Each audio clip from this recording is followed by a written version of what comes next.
أعظم جاسوس في تاريخ الجاسوسية، رأفت الهجان. لم يتوقع أحد تلك العاصفة التي هبت داخل إسرائيل بحثا وسعيا لمعرفة حقيقة الشخصية التي أعلنت المخابرات العامة المصرية عام 1988 بأنها قد عاشت داخل إسرائيل لسنوات طوال، أمدت خلالها جهاز المخابرات المصري بمعلومات مهمة، كما أنها شكلت وجندت داخل المجتمع الإسرائيلي نفسه أكبر شبكة تجسس شهدتها منطقة الشرق الأوسط. كان اسم رأفت الهجان هو الاسم المعلن البديل للمواطن المصري المسلم رفعت علي سليمان الجمال ابن دمياط، والذي ارتحل إلى إسرائيل بتكليف من المخابرات المصرية عام 1954 حاملا روحه على كفه. حقق الجمال نجاحات باهرة، وبه استطاعت المخابرات المصرية أن تثبت عمليا كذب أسطورة التألق التي تدعيها إسرائيل لجهاز مخابراتها. وفور إعلان القاهرة لهذه العملية المذهلة، طالبت الصحفية الإسرائيلية سماد ريبيري في موضوع نشرته بجريدة دعوت إحرانوت الإسرائيلية أيسر هيريتل مدير المخابرات الإسرائيلية في هذا الوقت أن ينفي ما أعلنته المخابرات المصرية، وأكدت لمدير المخابرات الإسرائيلية أن هذه المعلومات التي أعلنتها القاهرة تثبت تفوق المخابرات المصرية في أشهر عملية تجسس داخل إسرائيل ولمدة تقرب من 20 عاما. واستهدفت الصحفية من نشر هذا الموضوع عرض الحقيقة كاملة، حقيقة ذلك الرجل الذي عاش بينهم وزود بلاده بمعلومات خطيرة، منها موعد حرب يونيو عام 1967، وكان له دور فعال للغاية في الإعداد لحرب أكتوبر عام 1973 بعد أن زود مصر بأدق التفاصيل عن خط بارليف، كما أنه كون إمبراطورية سياحية داخل إسرائيل ولم يكشف أحد أمره.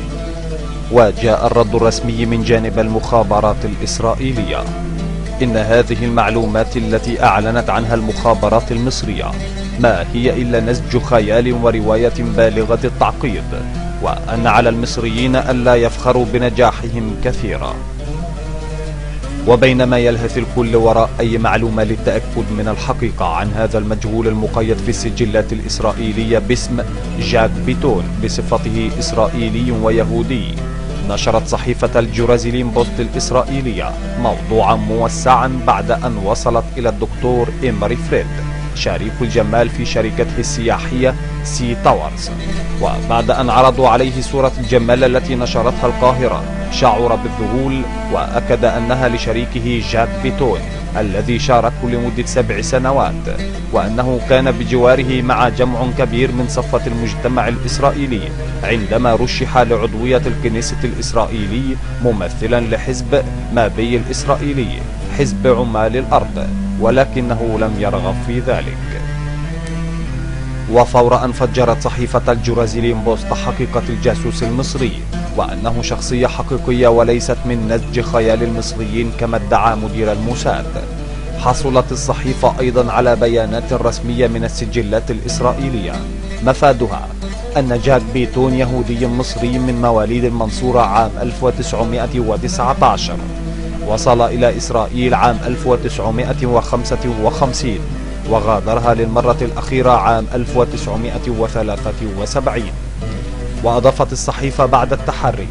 أن جاك بيتون أو رفعت الجمال رجل الأعمال الإسرائيلي استطاع أن ينشئ علاقات صداقة مع عديد من القيادات في إسرائيل، منها جولدا مائير رئيسة الوزراء وموشي ديان وزير الدفاع. وخلصت الصحيفة إلى حقيقة ليس بها أدنى شك: جاك بيتون ما هو إلا رجل مصري مسلم دفعت به المخابرات المصرية إلى إسرائيل، واسمه الحقيقي رفعت علي سليمان الجمال من أبناء مدينة دمياط بمصر. وفور هذه المعلومات الدقيقة التقطت الصحف العالمية أطراف الخيط،